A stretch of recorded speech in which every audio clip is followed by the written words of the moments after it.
There is a few things that I try to do since I am in Switzerland.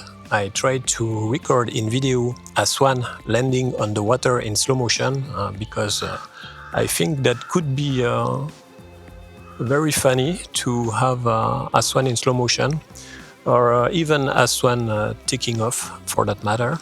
We have a lot of those black and red kites in Switzerland, so I try to get a photograph either on a branch or in flight.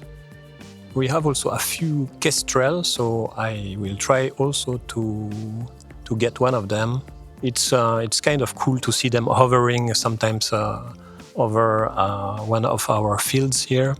It's kind of rare, so I just hope I can photograph that as well. And we have also some foxes, and that would be nice, but it's also rare to see them. So I think this video will take a lot of time, probably 1 or 2 weeks until I get everything that I need. But for now, I think we have some unique landscape over there.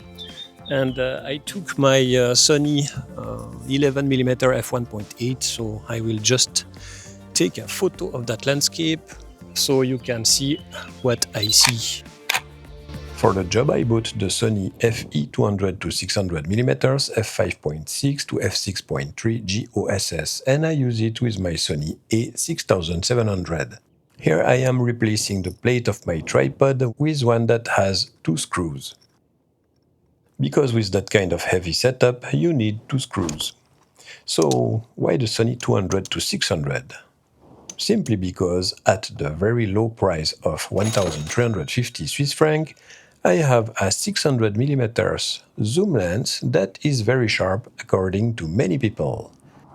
So we have here a relatively inexpensive, versatile and sharp lens. Let's see what we can get with it in real life. Actually, my first idea was to buy the Nikon 180 to 600 because of the excellent image stabilization. But I was disappointed to see that at 600mm f6.3, the sharpness was just not enough for me. So I sent it back and I got that Sony 200 to 600 instead.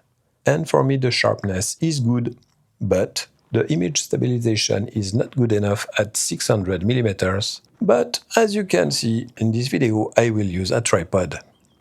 This one is a Relay C6i in carbon fiber, under 200 bucks I think.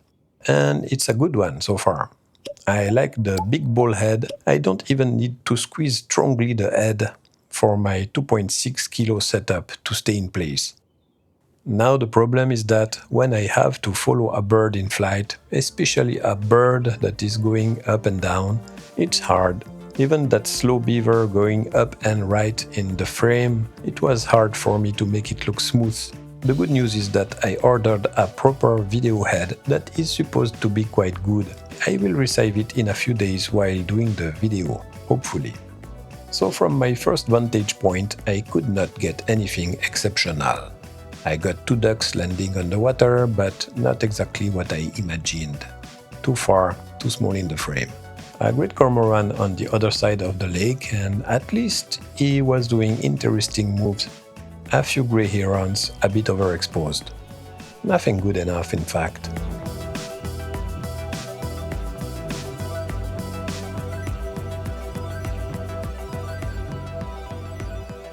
So I decided to focus on photos and videos of easy target for now, at least until I receive my new tripod with a video head. I went on the other side of the pond of water and there was a bit less action, but at least better images, I think.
The coots are very territorial and feared from most animals anywhere near the water, except maybe the swans.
Three carrion crows.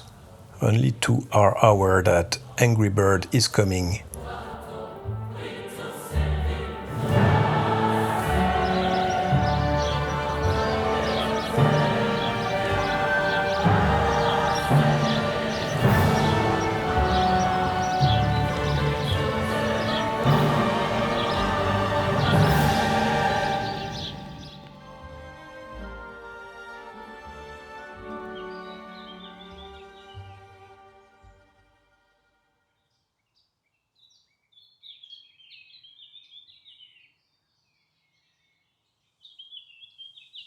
I had no hope at all regarding macro videography.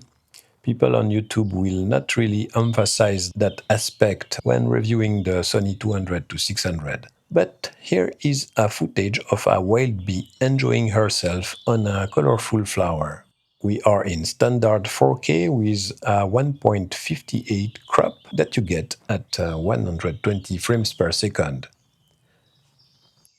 We have 600 species of wild bee in Switzerland. This is probably a female. She is doing everything from getting the food to digging holes for the babies. The males are smaller and, they just want to have fun. Here is one.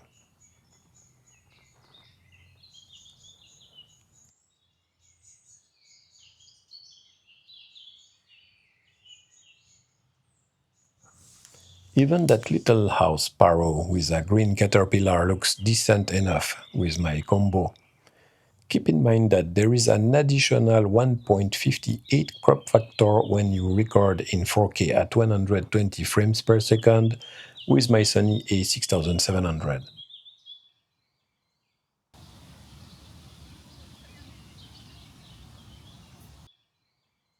In some cases, the images look so good that I did a little test.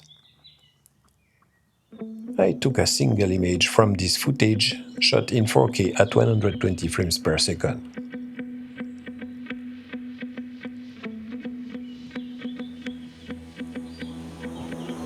This one.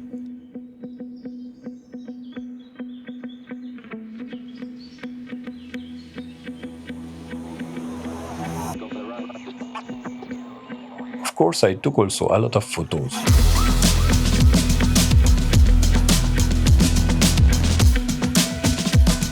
Since it's not a lens review, I processed them all quickly through Luminar Neo and Topaz Denoise. And I really liked the result. I shot a lot those baby swans. Sadly, there were 7 of them like a month ago. Now there are 3 left.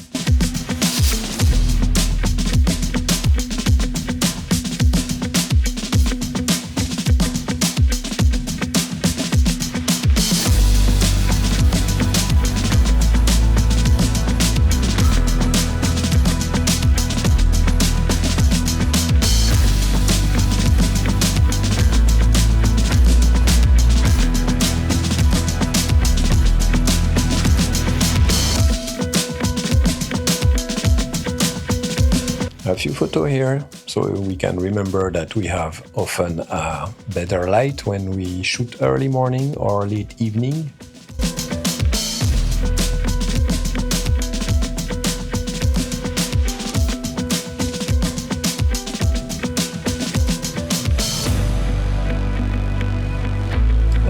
again, look at that sharpness.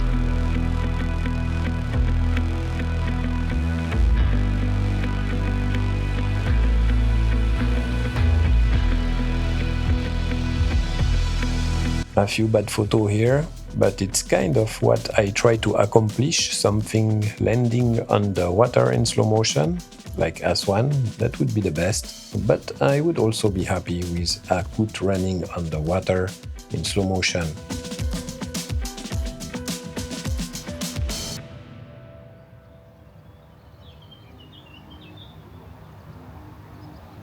I took my electric scooter and I went near one of the major European rivers, the Rhone River.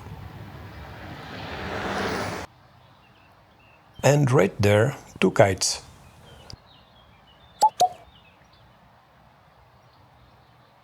Quite far, but you know, let's try, right?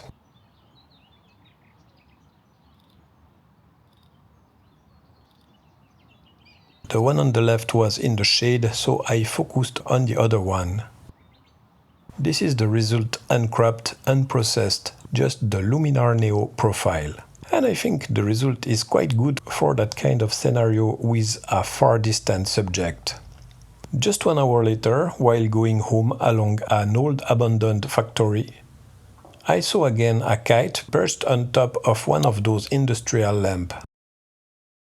This time I could approach enough to get that shot uncropped. As you can see, it's already very nice. And this is the closest I could get until he flew away. Very good.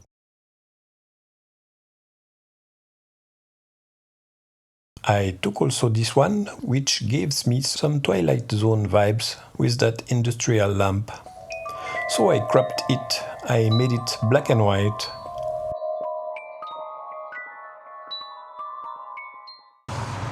And I made a print. This comes from a 7.5 megapixel file, so you can see that the bird look very nice and sharp. And now I wish that the lamp was also in focus actually, but it's not bad. Hopefully I will check the remaining boxes and make a part 2 with the Sony A6700. For now, I am busy working in my shower, and I take care of an old dog for a couple of weeks, and that's it. Bye.